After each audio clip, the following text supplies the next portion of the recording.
I never thought about that. Okay, definitely want to ask that.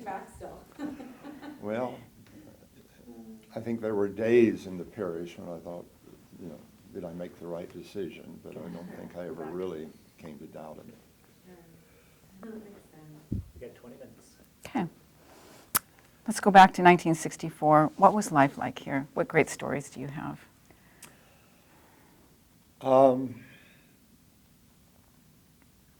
One of the things I remember most is that there was a faculty retreat. My wife and I were married in August, drove across country, got here. We were put in the infirmary for a couple of days because they were finishing adapting a house that stood where the gym now stands. And they took such good care of us from the beginning, getting us settled. And then we had the faculty retreat, and that's the first time I saw the faculty. Can you name these people? Who was there? Well, the people you're interviewing, Hans Spalderholz, because he was my mentor. He was the English department when I came. So Hans Spalderholz was the English department yes. when you came, okay. And then the two of us became the English No, department. okay. And John Scheck, we were living next door to him at the time, and the Books, the Kellers, and I'm just going down 27th. Because everyone lived right here. Yeah, Frank Gebhardt and his wife Carol. And then then E.P. Weber was the president. You're asking me to remember names, which I No, know that's I would okay. do very well, but Dr. Kramer was already here, yes? yes. Yeah. Yes. Augie Raywald, Oh, who wow. was E.P. Weber's biology teacher back in, I think it was Milwaukee, and E.P. got him out here because he was a great teacher. Okay. That's okay. We don't have to remember every single person. But I was just wondering, so there were a dozen people? How many? Well, probably, because just about everyone went, even the school nurse and went, and the business people, Okay. Gustav. And so it was a nice group, and we would always go off for the better part of a week. And it was For a just- retreat? Yeah. Every year? Right. Okay. And it was just one faculty. Everyone knew everyone. The whole faculty voted on everything, and if there was a vote, the whole faculty reviewed all of the students who were graduating to review whether or not to recommend them to go on to. It was only a junior college then. To go on to senior college? Or for River Forest or Seward for the teachers. And did some people actually fail that recommendation? Did you actually say, this is not going to be a good fit in your life? I think maybe they had. I remember only one student that was iffy, and he went on to become a minister and did very, very well.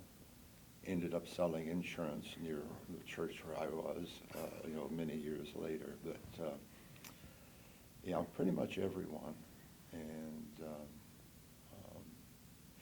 that's the thing I remember most about life then, was the little community of the faculty and staff, because we rubbed elbows even with the people who took care of the facilities. Yeah.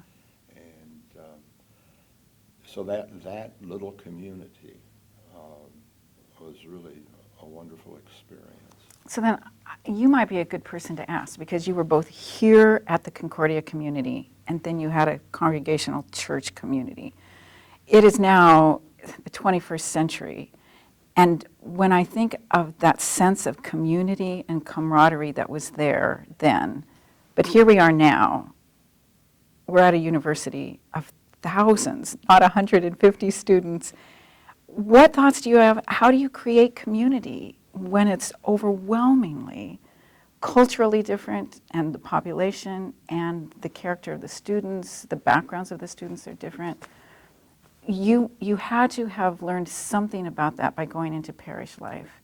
Do you have any tips or advice or thoughts on how do you create community in the 21st century? Well, I've wondered about that because coming back as adjunct, being here during a time of transition, but only in and out. Peripherally, And I could tell it had changed, Mm-hmm. and students didn't know one another, and it was hard or difficult, at least for me, to remember all of the students I had for a term and maybe didn't see them again.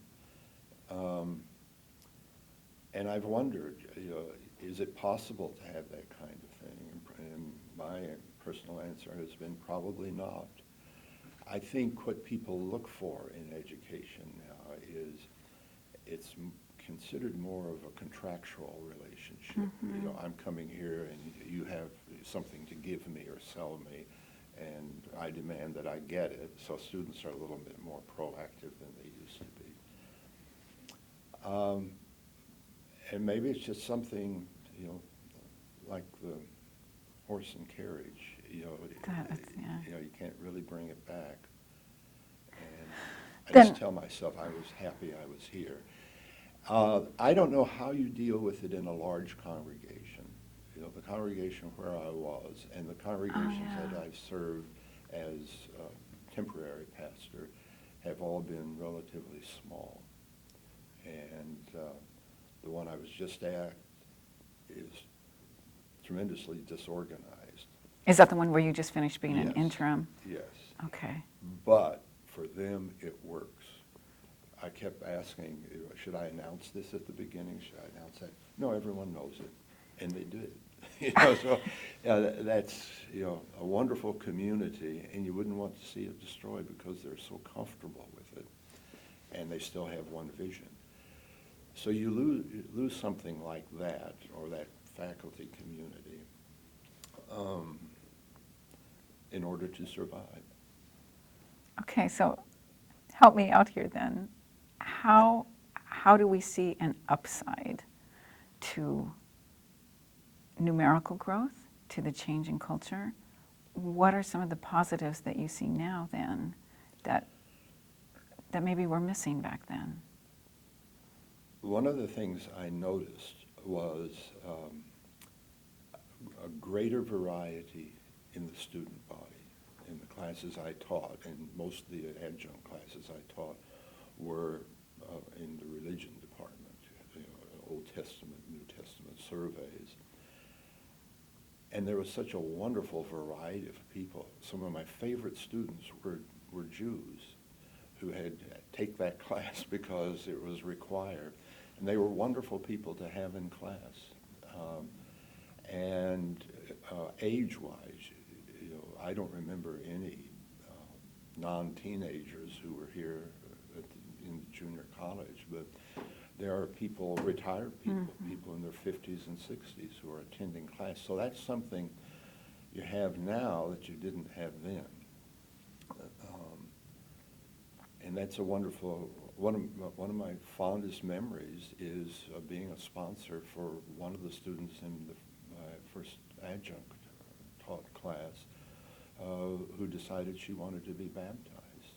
So she asked the teachers she had at that time to stand up for her in the old chapel when she was baptized. Wow. And that was a tremendous experience. And I always thought, well, if Concordia can continue to do that, there's more potential for outreach within the student body now. Whereas before, they came here because they were Lutheran and were Homogeneous. heading Yeah. into a Lutheran occupation mostly. You know what? I hear this a little bit in your conversation now, but I have to admit, because I hear it and see it outside of this interview and in your real actual life, what I hear from you is that you have a view of creating community, even smaller and in particular situations. If it doesn't happen anymore the way it used to, I remember visiting your congregation at Emmanuel, and I have seen you as an adjunct, and I would guesstimate, correct me if I'm wrong, is that you still get to know the students and you still somehow weave their personalities and their stories together. And you create community one class at a time. Would you argue with me over that? I try or- to do that, yeah. No, yeah, good. Because I think being in the religion department, many of them are taking a class they don't want to take, which was like the composition classes I first taught here. They didn't want to take that, but so then you had that additional hurdle to deal with. Yeah. And one way to do that is to connect personally with them. And you can never do it with all of them, at least I couldn't. But there were people who started out antagonistic to the class who became friends and students, and so it was, yeah.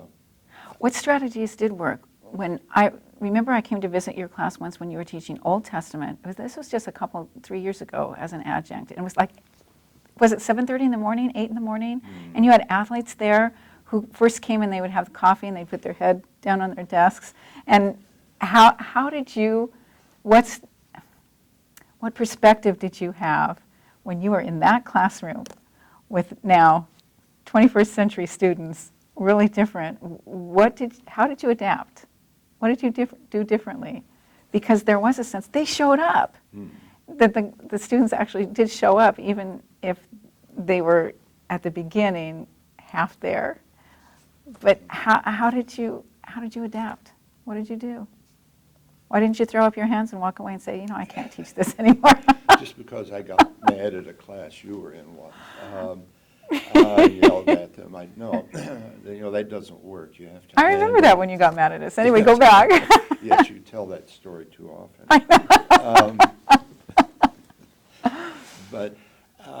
But I remember what the word dolor means now. Anyway, go back. I guess I believe when I was teaching the biblical courses, I believed in the material. I believed that it was relevant to their lives. And if I tried to match their antagonism with my own, I'd never get through to them. So often for those students who, were rebelling by putting their heads down on their desk, I tried to establish some kind of personal relationship. Yeah. And hope that might be an avenue that then, we'll be kind of friends to begin with, and maybe I can listen to this without remembering how much I don't want to. Yeah. So just trying to deal with them on a personal level, because I felt that the institution itself, because of its size, was less personal than it was when it was very small. Yeah. So that is a gift that you have, that you are very personal and you establish this contact, sometimes through humor and sometimes just through listening and pulling out a person's story, teasing that out. Yeah, anyway. And I did care about them. Yeah. I wasn't just maybe using techniques that work, but I really wanted them to learn to open up to something they resented and find some value in that, And so I tried to teach it not just as information, but trying to connect Old Testament, New Testament to their lives in some way. And it was very rewarding when it happened. It didn't always happen. There were students who walked out as angry, having had to take the course as they came in. Okay, can I shift just to Lutheranism then in general? Because you've been in academia and congregations now, and you've watched this tremendous shift in what it means to be Christian, what it means to be Lutheran. What do you think? What would you carry forward? How has your perception of Lutheran changed over time? And what are the great things that you think should or could be great things in the future when it comes to Lutheran? Well, initially, you ask about change in my own life, starting with a confirmation class with Pastor Martin. It was all about the catechism and doctrine, and I was really intrigued by a lot of the things that because it was one-on-one, we had a conversation rather than a class, and so that came to mean a lot to me because of the person and to-person contact. And as I moved along and going through the senior college and the seminary, getting the doctrine and the insight into Scripture through the languages, through it all, and this may not be the answer to the question you're asking, I think what meant most to me was the person-to-person aspect of Lutheranism, that within the context of being a Lutheran, and that's all I ever knew, and should mention this, when I was young, I was in the minority. All of my friends in that little Texas town were either Baptist, Methodist, or belonged to the Christian church. They were the big churches. And my friends always said, well, you Lutherans are like Catholics because your pastor wears a robe at church. And we had theological discussions. I happened to have my catechism with me one day when some of us got together and they were looking through it. And, what is this? Christ descended into hell. They had never heard that in their church. And so I was at a loss to find, a proof text for it. So I remember that. But to me, it was a way of life, not just a knowledge of this and that, because I grew up with it. And so my Lutheranism was my family's take on Christianity and what was handed down to me. I enjoyed all of those biblical stories.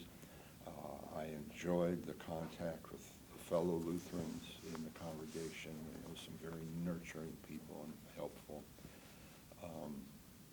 So that to me was Lutheranism, because I didn't distinguish it in those days as something defined separately from Christianity and faith. It was just a part of it. And only when I got further along and we began to distinguish between doctrines and biblical interpretations, then did Lutheranism come into play, the Lutheran take on Scripture. Okay. So I really felt ignorant when I got to the senior college, out of my cocoon that I'd been in 6 years in Austin. And they were teaching things. One of the first texts we were given was the idea of the holy. And I tried reading that and tried reading it. It was so above my head because I knew none of that language. So I became aware that I was woefully behind in many ways because I didn't know what sanctification meant. So gradually it took form through the latter stages of the system I went through. And then I think it was coming here, counseling students, making our faith a part of the academics, that I began to realize, okay, there's a Lutheran part of it, and there's the rest of it too. Okay. But then to integrate them, and I'll give you an example. The first, I was basically came and was given writing classes, and Hans and I worked together, and he really helped me, nurturing me along, and we developed the writing assignments together. And the first assignment we ever gave was to write a paper of definition, and we decided to have them define sin, which kind of brings in not only the rhetoric of writing properly, but also a little bit of theology. Okay. In fact, somewhere in my files, I have a